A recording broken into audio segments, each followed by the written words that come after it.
বোনের শ্বশুরবাড়ির এলাকায় অনেক বছর পরে আবার সাংস্কৃতিক অনুষ্ঠানে নাচ করলাম। তো দিনটি খুবই ভালো ছিল। হ্যালো বন্ধুরা, আশা করছি সবাই ভালো আছে। তো অনেক দিন পর আমি আবার আমার বোনের এলাকায় যাচ্ছিলাম।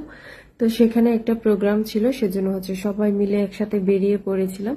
তো বাসা থেকে বের হয়েছিলাম আমি আর আমার বোন। রাস্তায় যেতে আরো অনেকজনের সাথে দেখা হয়ে গেল। তো আমরা একটা সিএনজি নিয়ে সেই অনুষ্ঠানে অংশগ্রহণ করার জন্য চলে গেলাম। তো এই তো আমরা সেখানে পৌঁছে গেলাম। তো সেখানে পৌঁছে যাওয়ার পর আমাদের এখানে প্রার্থনা অনুষ্ঠান হয়েছিল। প্রার্থনা অনুষ্ঠানের পরপরই আমাদের সাংস্কৃতিক অনুষ্ঠান হওয়ার কথা ছিল, কিন্তু তখন যেহেতু অনেকটা বেলা হয়ে গিয়েছিল, সেহেতু দুপুরের খাবারটা দিয়ে দিয়েছিল। তো দুপুরের খাবার খাওয়ার পর আমরা এখানে একটু বিশ্রামের জন্য বসেছিলাম। তো মামনিরা খেলা করতেছিল, আর আমি আর আমার বোন এখানে বসেছিলাম। বসে একটু রেস্ট করছিলাম, কারণ পরে প্রোগ্রাম আছে।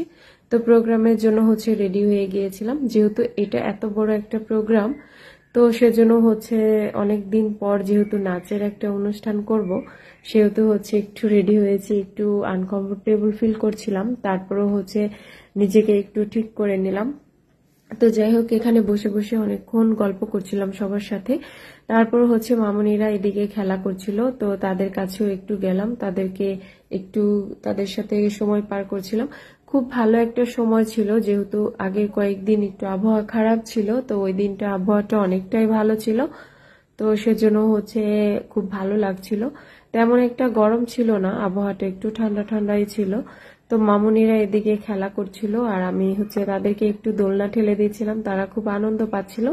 এরপর যেহেতু সাংস্কৃতিক অনুষ্ঠান শুরু হয়ে যাবে, সেহেতু আগে থেকে রেডি হয়ে গিয়েছিলাম। অনেকগুলো অনুষ্ঠান হয়েছিল, আমি যেহেতু সবগুলো অনুষ্ঠান এখানে তুলে ধরতে পারবো না, সেজন্য অল্প একটু অংশ আপনাদের সাথে শেয়ার করলাম।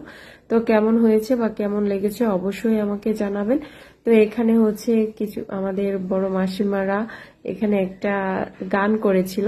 তো যেহেতু আমি মিউজিক ইউজ করিনি, সেজন্য আমি নিজে ভয়েস দিয়ে আর কি কথা বলেছি। এখানে আমি নাচ করেছিলাম। এই গানটা ছিল ধিতাং ধিতাং বলে মা দোলে তাল তোলে। অনেক বছর পরে এই গানের নাচটা শিখে তারপর নাচ করেছিলাম।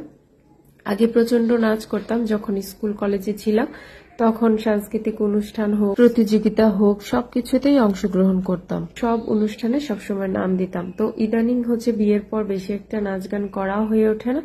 তো সেখানে যেহেতু সুযোগ ছিল বোনের শ্বশুরবাড়ি এলাকায়, তো সেহেতু নাচ করেছিলাম। নিজের শ্বশুরবাড়ির এলাকাতেও একবার করেছি, এর বেশি সময় করা হয়নি। তো যাই হোক, এখানে সুযোগ পেয়েছিলাম তাই করেছি। খুব ভালো লেগেছে। আপনাদের কাছে কেমন লেগেছে অবশ্যই জানাবেন। যদিও ভালো নাচ করতে পারি না, মোটামুটি কোনো রকম পারি, সেভাবেই করার চেষ্টা করেছি। তো তাড়াহুড়া করে যে গানটা সিলেক্ট করতে পেরেছিলাম তাতেই শেখার চেষ্টা করেছি। যেহেতু প্রোগ্রামের বেশি সময় ছিল না, সেজন্য অল্প সময়ের মধ্যেই শিখে কোনো রকম নাচটা করেছিলাম।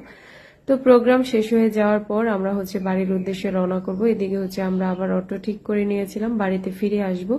তো এদিকে মামুনি আর আমি বসে অপেক্ষা করছিলাম আমার বোনদের জন্য। তো বসে বসে অপেক্ষা করছিলাম, আর আমার মামুনি বলছিল, মা দেও তোমাকে একটু ভিডিও করে দে। তো সে আমাকে একটু ভিডিও করেও দিয়েছিল। তো কেমন লাগলো আমার আজকে সারাদিনের প্রোগ্রাম অবশ্যই কমেন্টে জানিয়ে যাবেন। আশা করছি সবার ভালো লাগবে। যদি ভালো লেগে থাকে অবশ্যই লাইক, কমেন্ট, শেয়ার করে পাশে থাকবেন। ধন্যবাদ সবাইকে।